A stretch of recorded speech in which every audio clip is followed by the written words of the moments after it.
The shuttle docked with a gentle hiss at Galactic Council Station Omega-7. Dr. Tae-Woo Kim clutched the small carrier in his lap more tightly. Inside, something shuffled and made a soft cawing sound. "We're here, Midnight," Tae-Woo whispered. "Remember what I told you. Best behavior." The bird inside went quiet, as if it understood. Tae-Woo stood up as the other passengers began to exit. He was a tall man with round glasses and messy black hair that looked like he often forgot to comb it. His uniform was new and stiff, the blue and white colors of Earth's diplomatic corps still bright and unwrinkled. It was his first major assignment since completing his training as a xenolinguist. A voice came over the shuttle's speakers. "Earth Representative Dr. Kim, please proceed to Docking Bay 4 for official welcome." Tae-Woo took a deep breath and picked up the carrier. He had argued for weeks with his superiors about bringing Midnight.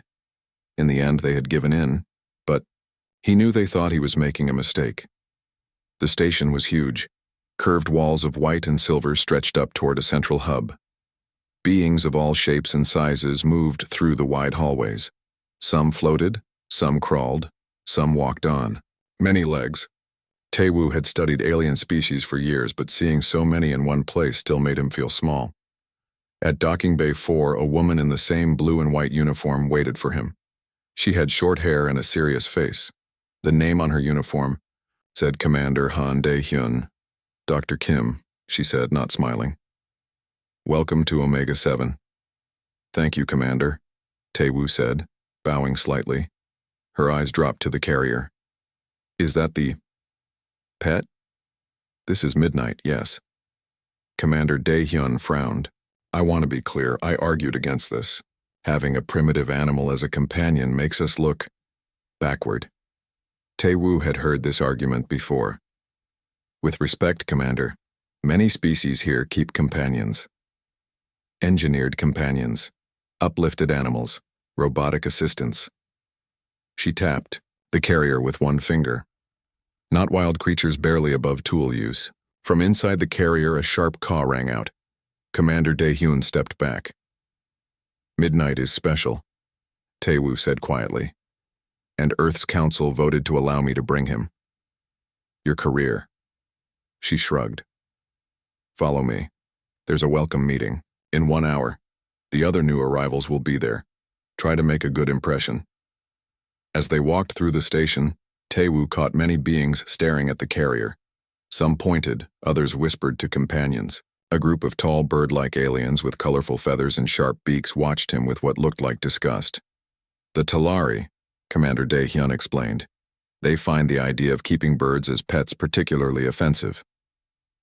"Midnight isn't a pet," Tae-Woo said. "He's a companion. That distinction won't matter to them."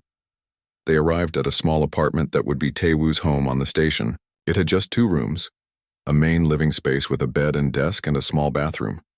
The walls were plain white, but there was a large window looking out at the stars. "The welcome meeting is in the Grand Hall," Commander Dae-hyun said. "Deck 7, Section C. Don't be late." She turned to leave, then stopped. "And Dr. Kim? Perhaps leave the bird here." After she left, Tae-Woo opened the carrier. A large black crow hopped out, its feathers shining like oil in the light. Midnight stretched his wings and flew around the room once, then landed on the desk. His dark eyes studied Tae-Woo. "They don't understand," Tae-Woo told the bird. "But they will, soon." Midnight cawed once, then began to preen his feathers. Tae-Woo changed into his formal uniform and checked the time. He had 20 minutes to find the Grand Hall. He looked at Midnight. "Ready to meet the galaxy?" The crow flew to his shoulder and settled there. The Grand Hall was packed with beings from dozens of worlds. Some Tae-Woo recognized from his studies. The four-armed Brekti, the floating jellyfish-like Medusan, the silicon-based lithoids. Others were new to him. As soon as he entered with Midnight on his shoulder, conversations stopped. Eyes, tentacles, and sensory organs of all kinds turned toward him.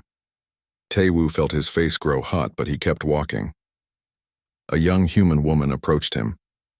She had a friendly smile and wore the same uniform as him, but with fewer badges. You must be Dr. Kim, she said. I'm Ji-Eun Lee, junior diplomat, Earth Cultural Division. She looked at Midnight with interest. And this must be the famous crow I've heard about. Infamous, probably, Tae-woo said. Ji-Eun laughed. Word travels fast on stations. Is it true you refuse the assignment unless they let you bring him? Not exactly. I just explained that Midnight and I work better together. Well, you've certainly made an impression. The Talari delegation has been talking about nothing else since they heard you were coming. As if summoned by her words, 3 of the bird-like aliens approached. They were tall and elegant with bright plumage in blues and greens. Their beaks were curved and sharp. Earth Representative Kim, the tallest one, said in a musical voice, I am Ambassador Krelax of the Talari Confederation. Tae-woo bowed. An honor, Ambassador. Krelax's eyes fixed on Midnight. Is it true that humans capture and keep our lesser cousins as pets? Midnight is my companion, Tae-woo said. And crows are highly intelligent. The Talari made a sound like wind chimes, which Tae-woo realized was laughter. Intelligence? A creature that cannot even speak?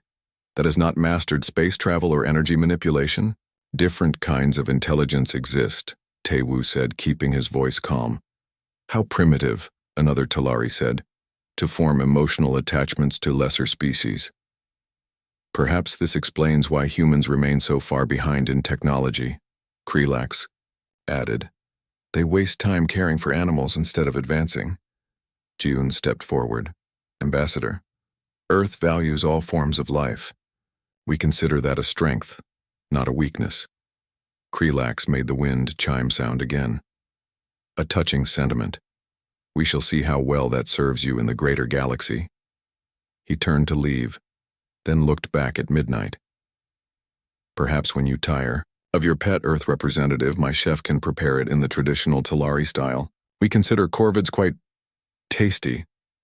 The Talari group moved away, laughing among themselves. Don't mind them, Ji-Eun said. The Talari think they're better than everyone. It's fine, Tae-woo said. I'm used to people not understanding. Commander, Dae-hyun appeared at the front of the hall and called for attention. She gave a speech welcoming the new representatives and stressing the importance of cooperation and diplomacy. Tae-woo tried to listen, but he kept noticing the stares directed at Midnight. Some curious, some disapproving, some openly hostile. Midnight sat perfectly still on his shoulder, watching everything with his bright eyes. Later, back in his quarters, Tae-woo sat at his desk updating his journal. Midnight perched nearby, watching him type. Not the warmest welcome, Tae-woo said to the crow. But we expected that. Midnight hopped closer and pecked gently at the screen, where Tae-woo had pulled up files on ancient languages. Yes, we'll get back to work soon, Tae-woo said. We just need to be patient. The crow tilted his head, then did something odd. He arranged 3 small objects on the desk, a pen cap, a button, and a small coin. He placed them in a specific pattern. Tae-woo stared. That's the predecessor symbol for time, he whispered. How did you... Midnight looked at him with those intelligent black eyes, and for a moment, Tae-woo could have sworn the bird winked at him. Yes, Tae-woo said, quietly. Soon they'll all see what you really are. 3 weeks passed on Galactic Council Station Omega-7. Tae-woo settled into his work as Earth's xenolinguist representative. Most of his days were spent in meetings or in his office, studying communication patterns between different species. Midnight was always with him, watching everything with those sharp black eyes. Many of the other diplomats still gave Tae-woo strange looks when they saw the crow on his shoulder or perched on his desk. But as days went by, the stares became less frequent. People got used to the odd human and his bird companion. One morning, Tae-woo was working in his office when Ji-Eun Lee knocked on his door. Sorry to bother you, she said, but there's something you should know about. Tae-woo looked up from his work. What is it? There's been an incident in the archaeological wing. Some artifacts were moved around last night. Security doesn't know. Who did it? What does that have to do with me? Tae-woo asked. Ji-Eun looked uncomfortable. They checked the security recordings. The only being seen in that area was your crow. Taewoo frowned. Midnight was here with me all night. The timestamp on the recording was 2:30 a.m. station time. Were you awake then? Taewoo thought back. He had gone to bed around midnight. He glanced at Midnight, who was sitting on the windowsill looking out at the stars. No, he admitted. But my door was locked. Midnight couldn't have gotten out. Ji-un shrugged. I thought you should know before security comes to ask questions. The Vizrik head of security, Zitrick, is very serious about this. The artifacts that were moved are very old and valuable. How were they moved? Taewoo asked. That's the strange part. They weren't damaged or stolen. They were rearranged. Put in a pattern. Taewoo felt a chill. What kind of pattern? No, one knows. But the museum curator says it reminds her of very ancient writing, from before most of the current council races existed. After Ji-un left, Taewoo looked at Midnight. Did you leave last night? The crow tilted its head but said, nothing. If you did, Taewoo continued, you need to be more careful. We can't draw too much attention yet. Later that day, Taewoo went to the archaeological wing to see for himself. The area was closed off with security officers standing guard. But through the glass doors he could see researchers taking pictures of the display cases. Curious about the break-in? Taewoo turned to see Commander Dae-hyun standing behind him. Ji-un told me about it, he said. And about the security footage? Dae-hyun nodded. Your bird is causing problems, Dr. Kim. This is exactly what I was worried about. We don't know that Midnight did anything, Taewoo said. The security system recorded a blackbird flying through these halls at 2:34 a.m. Unless there's another crow on this station, it was your pet. Dae-hyun crossed her arms. The Vizrik security chief wants to interview you this afternoon. I'll cooperate fully, Taewoo promised. As they spoke, a group of Talari diplomats walked by, led by Ambassador Krelax. The bird-like aliens glared at Taewoo.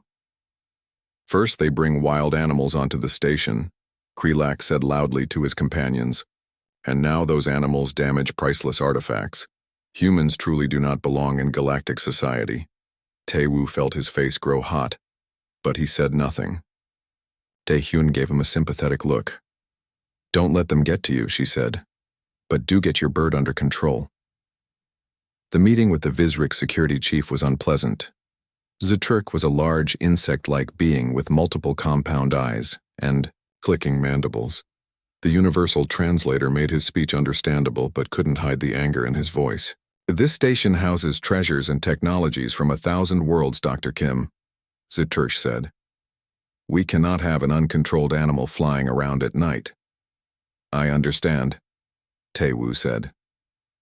But I still don't see how Midnight could have left. My quarters.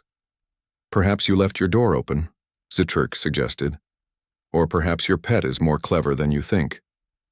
Next to Taewoo, Midnight sat perfectly still on the edge of the table. The crow seemed to be watching Zitrick carefully.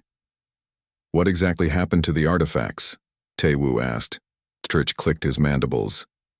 12 small objects were moved from their display cases and arranged on the floor in a circular pattern. The cases were not broken. They were opened. Opened how? The security codes were entered correctly. Taewoo raised his eyebrows. Are you suggesting my crow entered security codes? I am suggesting, Zitrick said, that perhaps your crow is not what it appears to be. Perhaps it is some kind of Earth spy technology disguised as a bird. Taewoo almost laughed but stopped himself. I assure you, Midnight is a real crow. Then keep it locked in your quarters at night, Zitrick said. Or I will have it confined to the station's animal control facility. For the next few days, Taewoo was careful to triple-check that his door was locked at night. He even set up his own small camera to watch Midnight's perch while he slept. But 5 days after the first incident, something else happened. During an important meeting between two warring alien species, the power suddenly went out in the conference room. When it came back on 10 minutes later, everyone was surprised to find that the two faction leaders, who had been shouting at each other moments before, were now calmly discussing peace terms.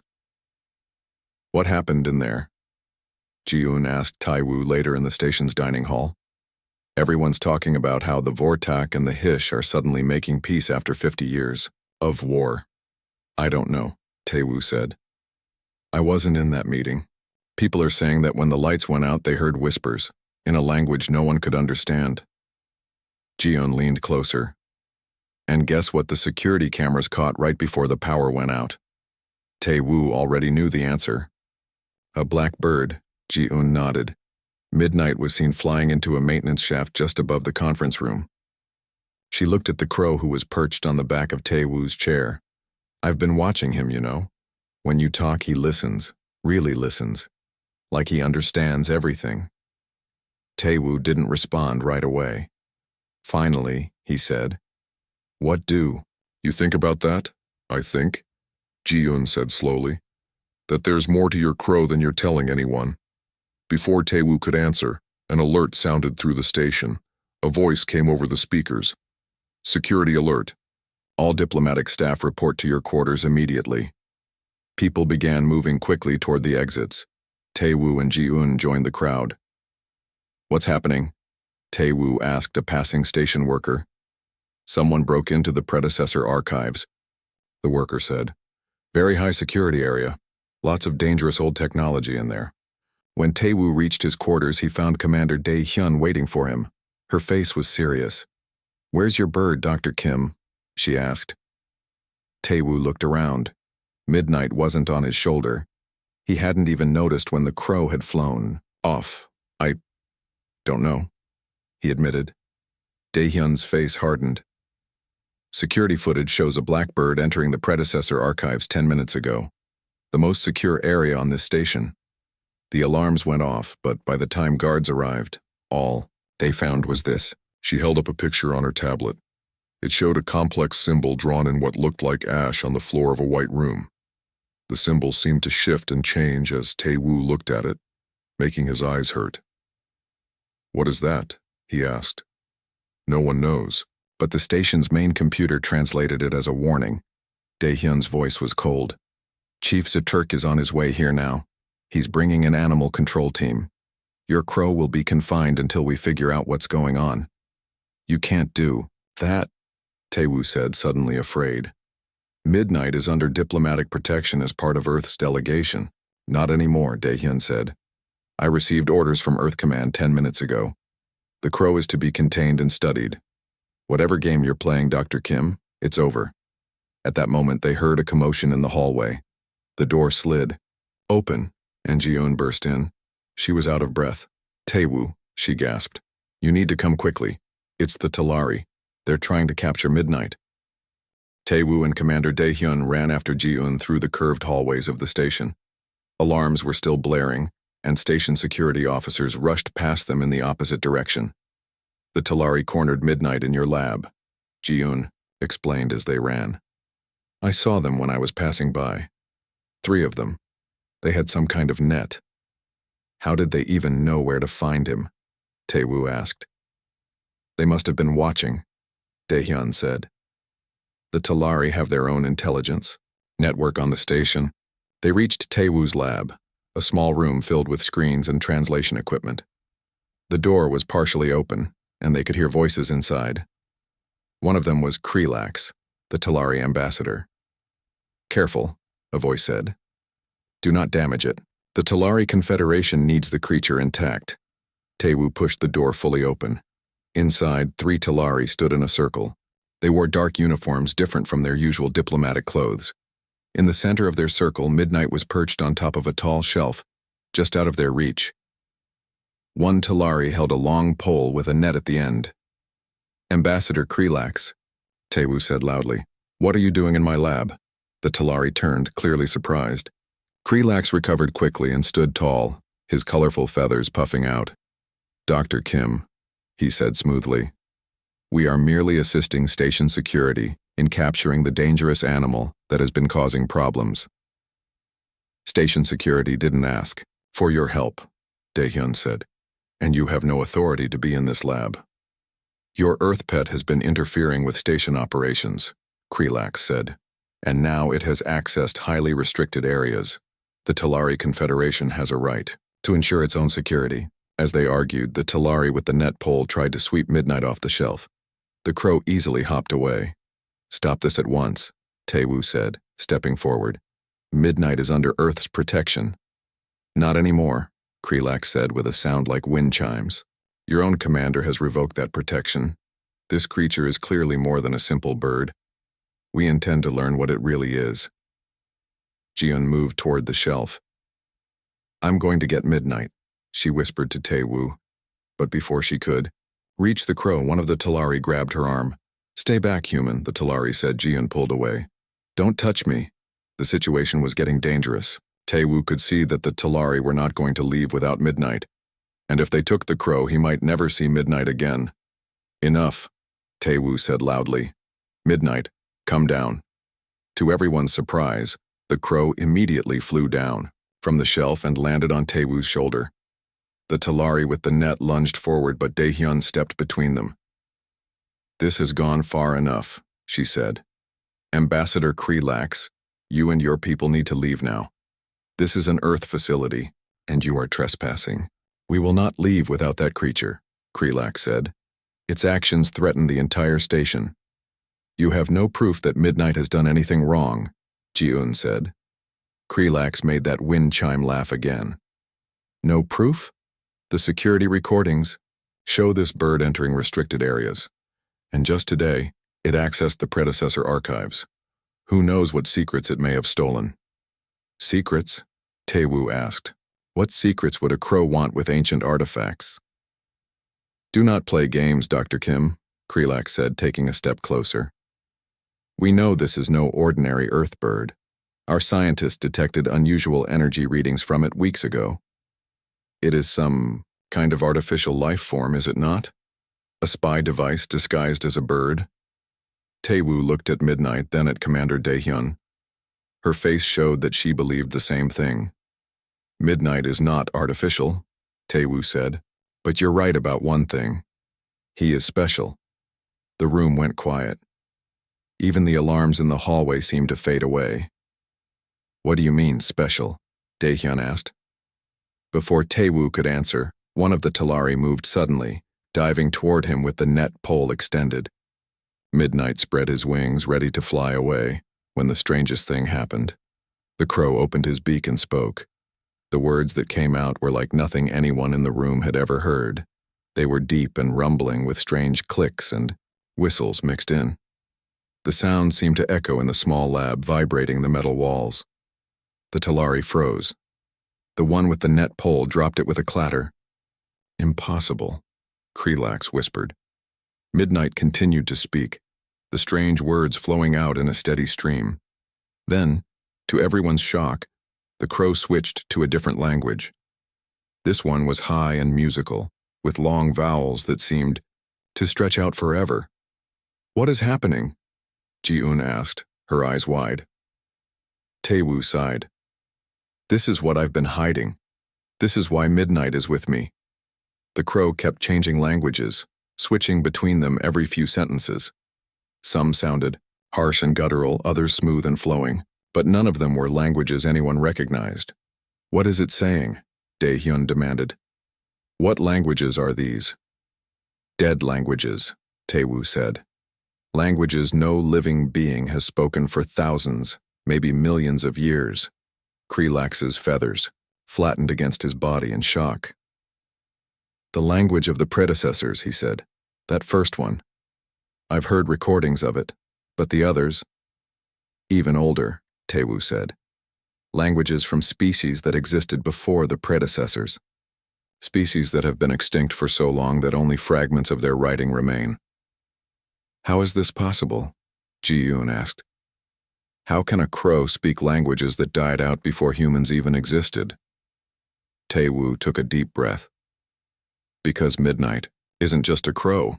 He's the last successful subject of Project Echo, a secret Earth experiment in xenolinguistics." The room was completely silent now. Even Midnight had stopped speaking and was watching them all with his bright eyes. 5 years ago, Taewoo continued, Earth scientists discovered something amazing. All living things carry genetic memory, traces of knowledge from their ancestors encoded in their DNA. Most of this memory is locked away, inaccessible, but we found a way to access it using special neural implants. You put technology in this bird's brain? Dae-hyun asked, sounding horrified. Not just technology. The implants let Midnight access genetic memory, not just from crows but from all life. Every species shares certain basic DNA structures. Those structures contain fragments of a universal memory, a collective unconscious that goes back to the beginning of life itself. And the languages? Krelax asked. Languages leave imprints on the brain, Tae-woo explained. Those imprints get encoded in genetic memory. Midnight can access those imprints from species long dead. He speaks their languages because, in a way, he remembers them. Why a crow? Ji-un asked. Why not use a human? Tae-woo's face grew sad. We tried. 12 human volunteers all died or went insane. The human brain can't handle that much ancient memory. But crows, their brains are different, specialized for language and pattern recognition. Midnight was the only subject that survived with his mind intact. Midnight made a soft cawing sound, almost like he was agreeing. So all these incidents around the station, Dae-hyun said slowly. Midnight was, what? Looking for something?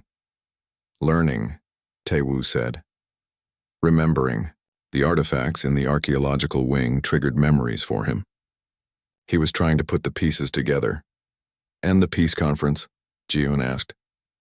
When the lights went out, Midnight spoke to them in the ancient trade language of both their species, a language they've forgotten but that still exists in their genetic memory. It bypassed their conscious minds and went straight to something deeper. The Talari looked at each other, then back at Midnight.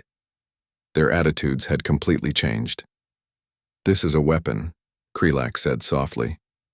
A powerful weapon. The Talari Confederation must have it. No, Tae-woo said firmly. Midnight is not a weapon. He's a living being with access to the memory of all living things. That's why I'm here. Not just as a xenolinguist, but as Midnight's protector. Suddenly, the lab door slid fully open. Chief Zuturk stood there with 4 security officers. Dr. Kim, the Vizrik said, mandibles clicking. By order of station command, your crow is to be taken to secure holding immediately. Step aside, Chief Zuturk said, his voice translated into a harsh mechanical tone. The bird must be contained. Tae-woo stood protectively in front of Midnight, who remained perched on his shoulder. On what grounds? Security of the station. Sturch clicked his mandibles. A creature with unknown abilities has accessed restricted areas. This is standard procedure.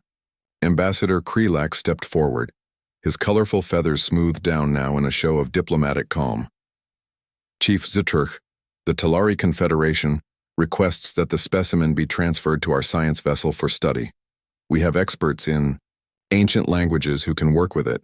No, Tae-woo said firmly. Midnight stays with me.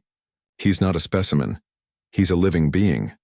Zuturch's compound eyes shifted between them. The matter will be decided by the full Galactic Council. Until then, the creature will be held in secure containment. That is final. Commander Dae-hyun stepped forward. As Earth's ranking officer on this station, I request a hearing before Midnight is taken anywhere. Dr. Kim has revealed significant new information that changes the situation. You have 1 hour to make your case to the emergency council session, Zuturk said. Until then, the bird stays with Dr. Kim but under guard. 2 security officers stayed at the door while the others left with Zuturk and the Talari. When they were gone, Dae-hyun turned to Tae-woo with fire in her eyes. Why didn't you tell me the truth from the beginning? She demanded. This changes everything. I had strict orders, Tae-woo said. Project Echo is classified at the highest level. Only a handful of people on Earth know about it. So Earth sent you here with an experimental, whatever Midnight is, without telling anyone? Ji-un looked both amazed and worried. Not exactly, Tae-woo said. I was sent here as a xenolinguist, because I am one. But my real mission was to see if exposure to alien artifacts would help Midnight access more ancient memories. And has it? Dae-hyun asked. Tae-woo nodded. More than we expected. The predecessor artifacts especially. They trigger something deep in the genetic memory. Midnight has been trying to piece together a message. What message? Jiun asked. Before Tae-woo could answer, his tablet beeped. He checked it and frowned. News travels fast. There are already reports about Midnight spreading through the station. We need to get to the council chamber. The council chamber was a large round room with rows of seats rising in a circle. Representatives from dozens of species filled the room, talking excitedly among themselves. At the center was a raised platform where speakers could address the council. As Tae-woo entered with Midnight still on his shoulder, the room went quiet. Then everyone started talking at once. The head counselor, a tall blue being with 6 arms, called for order by striking a crystal bell.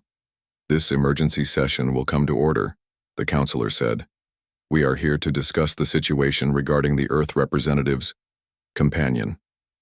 Tae-woo was directed to stand on the central platform. Daehyun and Ji-eun had to remain in the audience section. Dr. Kim, the head counselor said, please explain to the council what this creature is and why it has been accessing restricted areas of the station.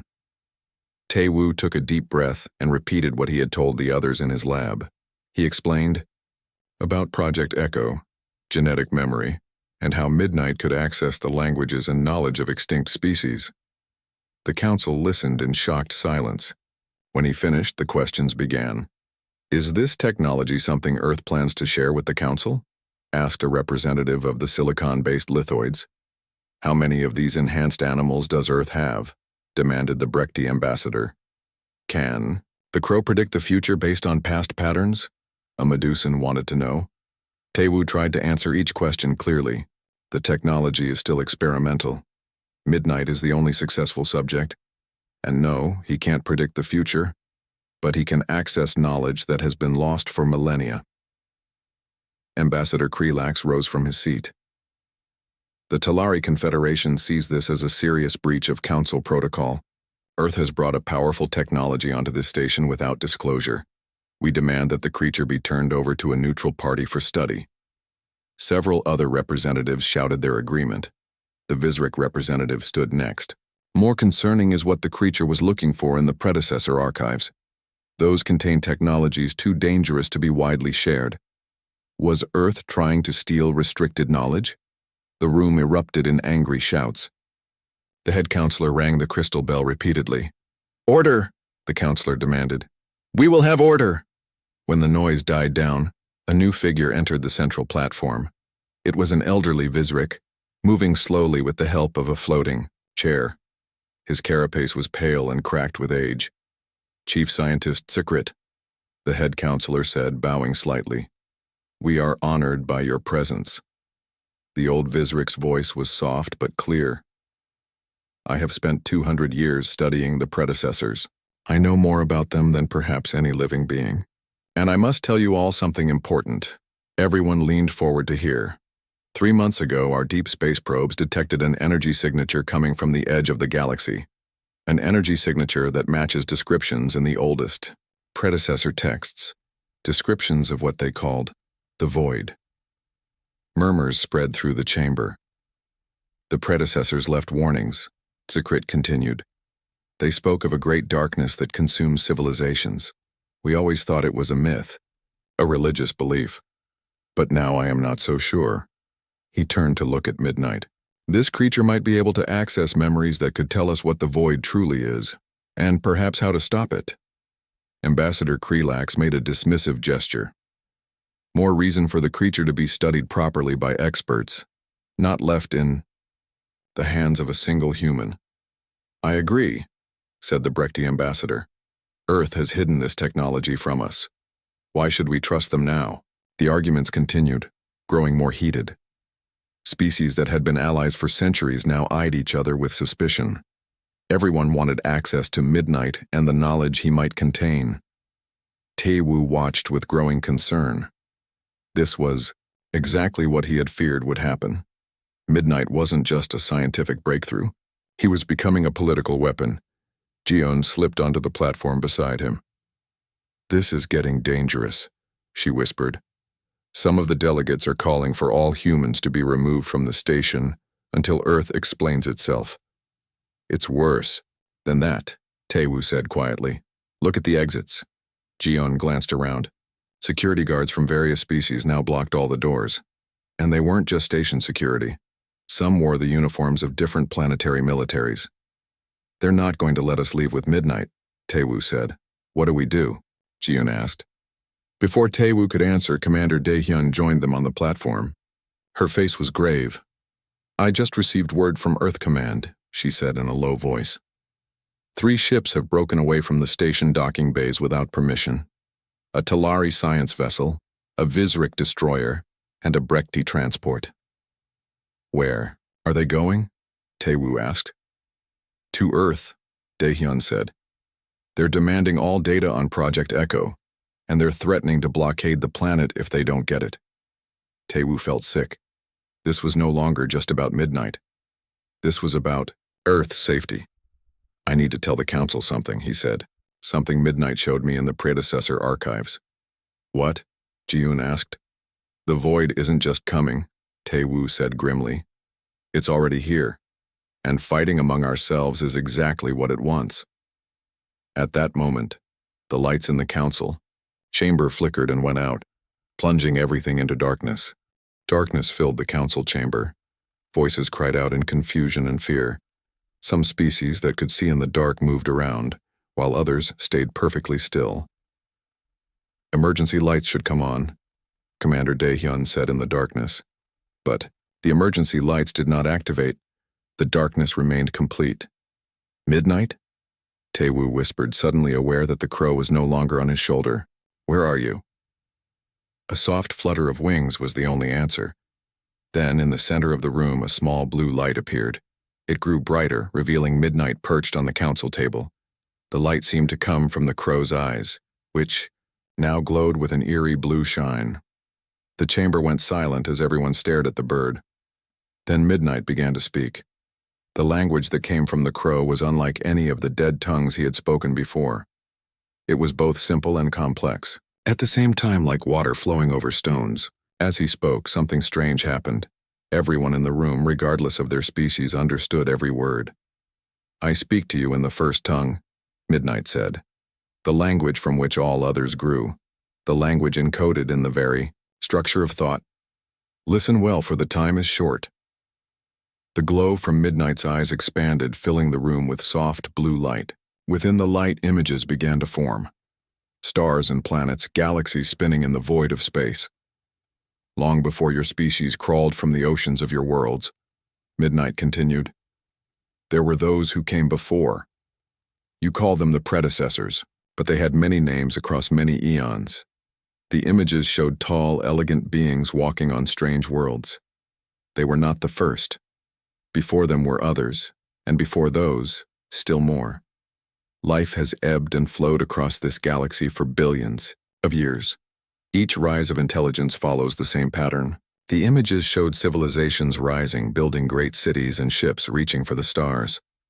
And each fall follows the same pattern as well. The images darkened. A shadow moved between the stars, formless, yet somehow hungry. The void is not a thing, Midnight said. It is a process. A pattern of thought that infects intelligent species when they reach a certain level of development. It begins with fear. Fear of others, fear of difference, fear of loss. That fear leads to division, to conflict, to war. The images showed worlds burning, species fighting each other, civilizations crumbling. You saw it happen here today. In just hours, you turned against each other. Ships move against Earth. Threats are made. All because of fear. Many of the Council members looked down in shame. The predecessors found a way to escape this cycle, not through technology or weapons. They did not flee the galaxy as you believed. They ascended. They changed the pattern of their thoughts. They became something new, something beyond the reach of the void. The images showed the predecessor beings transforming, their bodies becoming light, rising into the stars. But before they left, they hid their knowledge across the galaxy, in artifacts, in ruins, in the very genetic code of life itself. They left a message for those who would follow. Midnight paused. The blue light pulsed. Unity is the path. Division is death. The void feeds on fear and hate and suspicion. It cannot touch those who stand together. Chief Scientist Secret floated forward in his chair. Is that why the energy signature has returned? Has the void come for us? It never left, Midnight said. It waits in the spaces between thoughts, in the moments of doubt, in the words that wound. And yes, it grows stronger now. Your civilizations have reached the critical point. You will either ascend as the predecessors did, or you will fall. Ambassador Krelax stepped into the blue light. How do we fight it? What weapons did the predecessors leave us? No weapons, Midnight said. Weapons are tools of division. The predecessors left knowledge, ways of thinking, patterns that resist the void. And the human? The head counselor asked. Why did they choose to give this message through an earth creature? Midnight turned his glowing eyes toward Tae-Woo. Humans are young. Their civilization is just beginning, but they have something rare. They form bonds with other species easily. They see value in difference. They adopt. They connect. They empathize. The images showed humans throughout history, living with animals, caring for them, learning from them.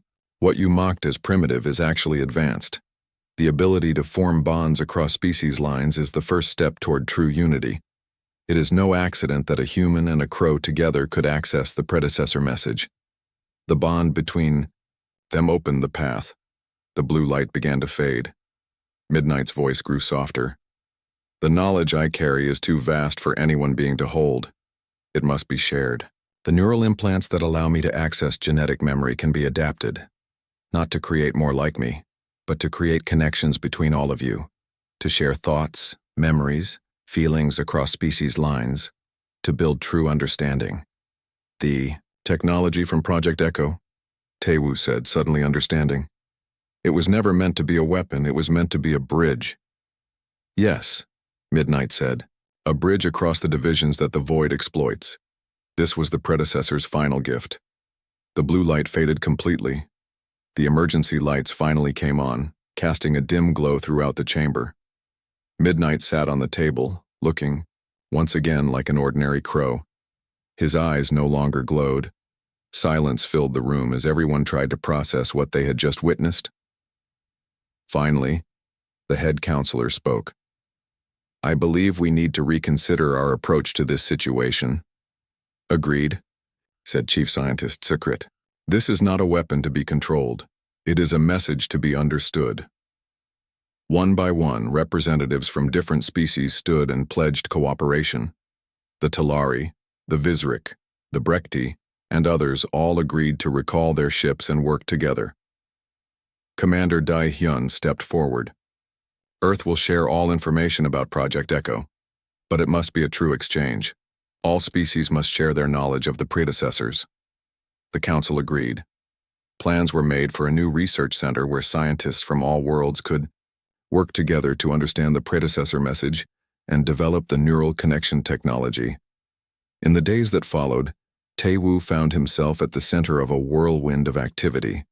Scientists from dozens of worlds wanted to meet with him in Midnight. The crow became something of a celebrity on the station, no longer mocked, but respected. How does it feel to be proven right? Ji-eun asked Tae-Woo one evening as they sat in the station's garden area watching the stars. Strange, Tae-Woo admitted. I never expected things to happen like this. Midnight sat between them, pecking at some seeds Ji-eun had brought. Does he still speak? She asked. Since that day, in the council chamber? Sometimes, Tae-Woo said, but only to me, and only when we're alone.